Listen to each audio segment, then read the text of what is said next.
உள்வாங்கிக் கொண்டு அனைவரும் சகோதரத்துவத்தோடு நாம் நம்மளுடைய வாழ்க்கையை, நம்மளுடைய யதார்த்த வாழ்வியலை கடைபிடிக்க வேண்டிய செய்தியாக இந்த நாளை நாம் உள்வாங்கிக் கொள்ள வேண்டும் என்பதை இந்த நேரத்திலே தேனி மாவட்ட பாரதிய ஜனதா கட்சியின் சார்பாக உங்களிடம் கேட்டுக்கொள்ள கடமைப்பட்டு இருக்கின்றேன்.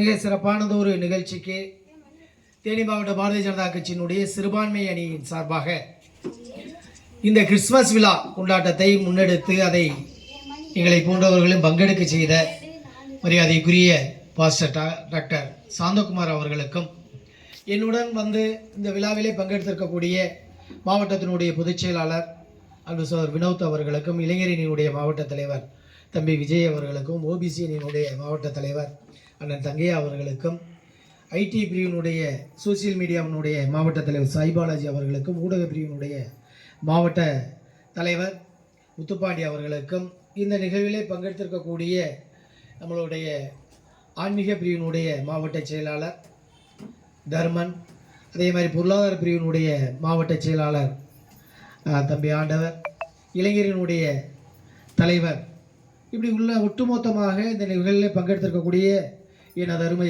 சகோதர சகோதரிகளுக்கும் என்னுடைய பணிவான வணக்கத்தை தெரிவித்துக் கொள்கின்றேன்.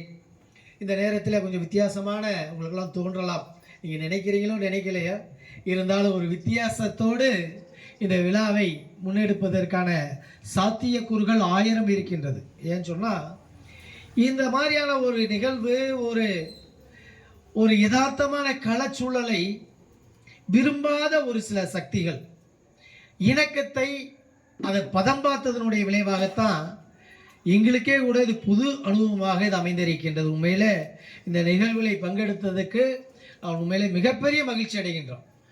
இது மாதிரியான ஒரு யதார்த்தமான ஒரு நிலையை ஜகஜமாக பேதம் இல்லாமல் நாம் பரிமாறிக்கொள்ள வேண்டும் பண்டிகைகளை என்பதை வாழ்நாள் முழுக்க நம்மளுடைய முன்னோர்கள் உணர்த்தியிருக்கின்றார்கள்.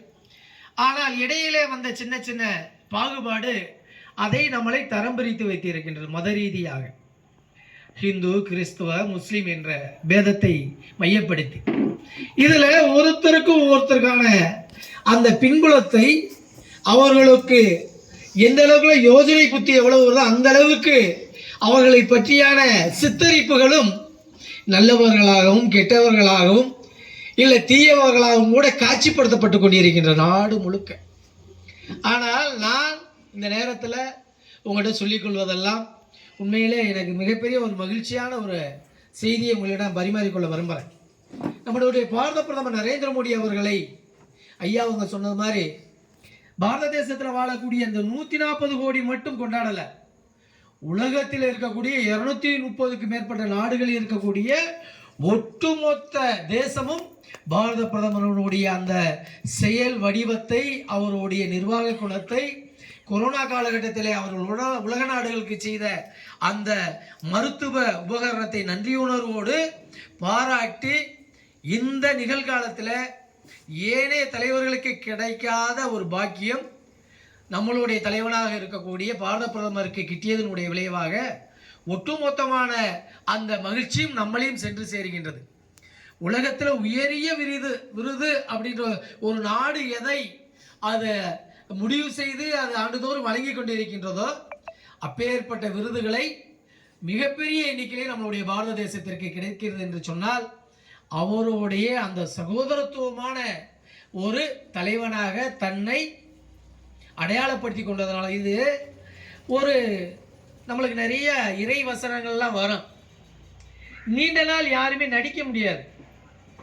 நீண்ட நாள் தன்னுடைய அந்த சுவாபத்தை குறிப்பிட்ட காலகட்டத்தை தாண்டி அதை காலம் முழுக்க அதை அமுல்படுத்தவும் முடியாது. ஏதோ ஒரு காலகட்டத்தில் அது தன்னுடைய குணத்தை வெளிப்படுத்தி ஆகணும். ஆனால் நம்மளுடைய பிரதமருடைய இந்த யதார்த்தமான களச்சூழல் அனைவரையும் 140 கோடி மக்களுக்கும் தன்னை ஒரு நிர்வாகியாக, தலைவனாக, பாரபட்சமில்லாத ஒரு நிர்வாக குணத்தோடு அணுகின்ற காரணத்தினால தான் இது இயற்கையாகவே அவருக்கு இது வந்து சேருது.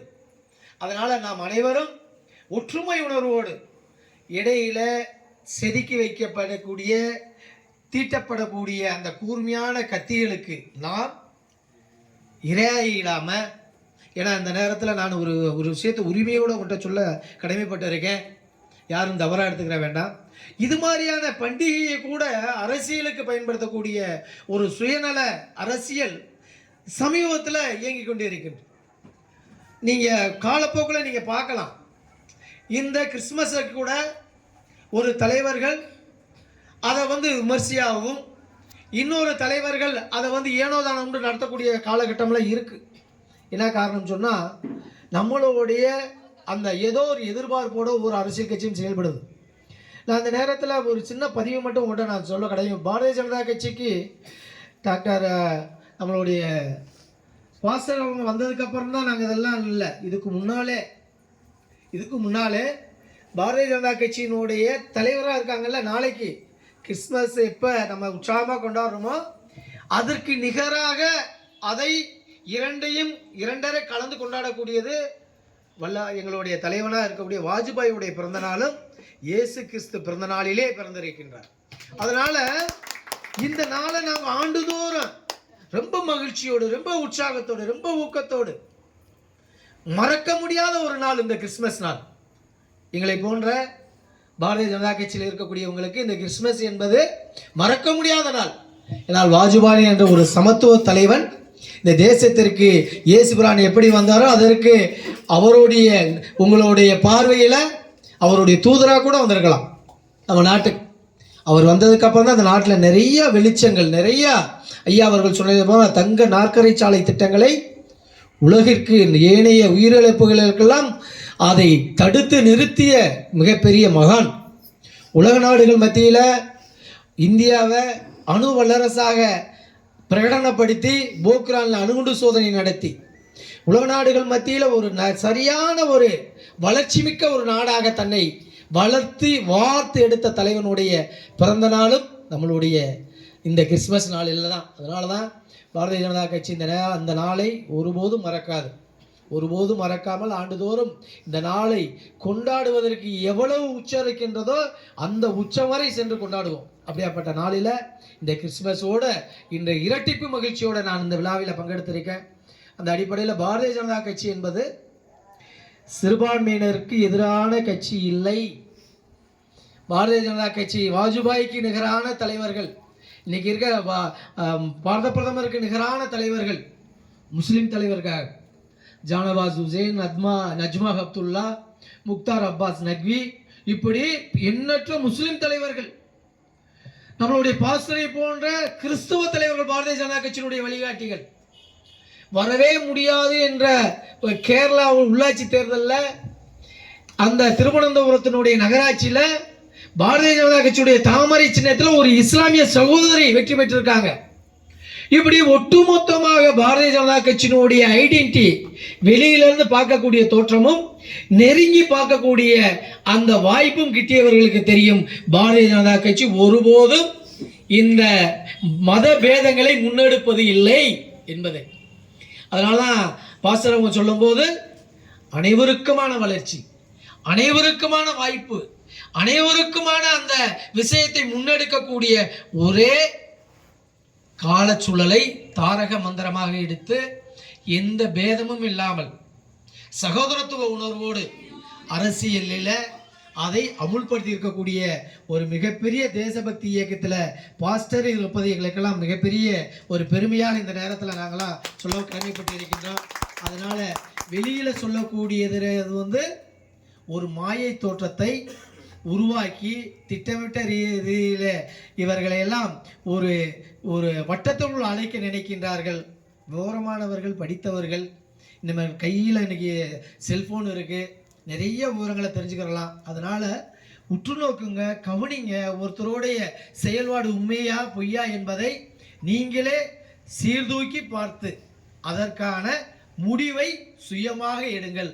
ஏனென்று சொன்னால் தமிழகத்தினுடைய அரசியல் சூழ்நிலை நம்மளை எல்லாம் ஒரு வாக்கு வங்கியாக பயன்படுத்தி கொண்டு இருக்கக்கூடிய காலகட்டத்தில் நாம் வளர்ச்சியை முன்னிறுத்தி வாய்ப்பை அனைவருக்குமாக பொதுவுடைமையாக்கி ஆண்டவராய் இயேசு கிறிஸ்து சொன்னதைப் போல சாந்தியும் சமாதானமும் உள்ள ஒரு உலக நிர்மாணத்தை உருவாக்கக்கூடிய சக்தி யாரிடம் இருக்கிறது என்பதை அதை உறுதிப்படுத்தி கொண்டு அவர்களுக்கான வாய்ப்பை நாம் உருவாக்க வேண்டும் என்ற நல்ல செய்தியோடு அனைவருக்கும் மீண்டும் ஒரு முறை கிறிஸ்துமஸ் நல்வாழ்த்துக்களை தெரிவித்து விடைபெறுகின்றேன். நன்றி, வணக்கம். அருமையான வார்த்தைகளை சொல்லி மேலும் நமக்கு உத்வேகத்தை கொடுத்து நாம் புறாவை போல கபடற்றவர்களாய் இருந்து பாம்பை போல வினாவுள்ளவர்களாய் இருக்க வேண்டும் என்கிற அருமையான ஒரு வார்த்தையை ஐயா அவருடைய வார்த்தையின் மூலமாக தெரிந்து கொண்டோம். நாம் ஒரு வாக்கு வங்கி மட்டுமல்ல, நமக்கு உரிமைகளும் நமக்கு கிடைக்கக்கூடிய ஸ்லாக்கியங்களையும் நாம் பெற்றுக்கொள்ள வேண்டும். ஏனென்று சொன்னால் மத்திய அரசின் திட்டங்கள் நான் உங்களுக்கு ஒரு புத்தகமாக நான் தயார் செய்து வைத்திருக்கிறேன். தமிழிலே மத்திய அரசின் நலத்திட்டங்கள், சிறுபான்மையினருக்கான நலத்திட்டங்கள் புத்தகங்கள் உங்களுக்கு நான் PDF வடிவிலும் நான் உங்களுக்கு அனுப்பி வைக்கிறேன். நீங்கள் உங்களுடைய குரூப்புகளிலும் நீங்கள் ஷேர் பண்ணலாம். இதை அருமையான இஸ்லாமிய கிறிஸ்தவ சகோதரர்கள் பயன்படுத்தி கொண்டு தங்களுடைய வாழ்க்கையின் அடுத்த கட்டத்தை நோக்கி நகர்வதற்கு அந்த மத்திய அரசின் திட்டங்கள் உங்களுக்கு பயன்படும். இந்த வேளையிலே யாவரும் எழுந்து நிற்போம். ஒரு ஜெபத்தை செய்து ஆசீர்வாதத்தோடு இங்கிருந்து நாம் பிரிந்து செல்லலாம்.